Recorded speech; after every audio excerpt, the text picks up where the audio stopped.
ఈ వీడియోలో మనం క్రిప్టోగ్రఫీ అంటే ఏంటో డీటెయిల్గా అయితే తెలుసుకుందాం గైస్. వీడియోని లైక్ చేసి లాస్ట్ వరకు అయితే చూడండి. Welcome back to 30 Days of Cyber Shorts day 20.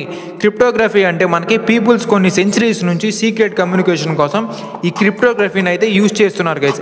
అంటే ఈ క్రిప్టోగ్రఫీ ఏం చేస్తుందంటే ఒక మెసేజ్ని ఒక సీక్రెట్ ఫార్మాట్లోకి కన్వర్ట్ చేస్తుంది అనమాట.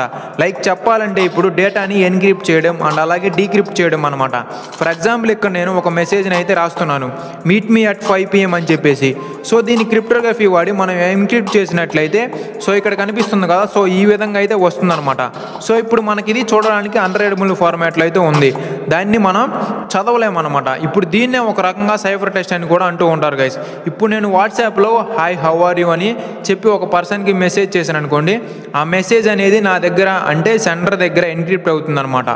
ఎన్క్రిప్ట్ అంటే లైక్ అన్రీడబుల్ ఫార్మాట్లోకి సీక్రెట్ మెసేజ్ లా కన్వర్ట్ అవుతుంది అనమాట. సో అలా ఎన్క్రిప్ట్ అయిపోయి అది ఇంటర్నెట్లో పాస్ అయ్యి రిసీవర్ అవుతుంది అనమాట.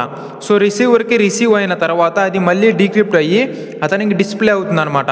సో ఈ విధంగా ఇంటర్నెట్లో డేటా అనేది ఎన్క్రిప్ట్ అయ్యి పాస్ అవుతుంది అనమాట. అండ్ దీనికి మనం రియల్ వరల్డ్ ఎగ్జాంపుల్ తీసుకున్నట్లయితే 2023 మార్చిలో యూఎస్ఏలో ఒక బ్యాంక్ అయితే హ్యాక్ అవ్వడం జరిగింది.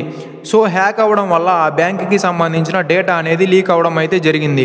బట్ ఆ బ్యాంక్ వాళ్ళు ఏంటంటే స్ట్రాంగ్ ఎన్క్రిప్షన్తో డేటాని ఎన్క్రిప్ట్ చేశారు, కాబట్టి లీక్ అయినా సరే ఆ డేటాని ఎవరు డీక్రిప్ట్ చేయలేకపోయారు అనమాట.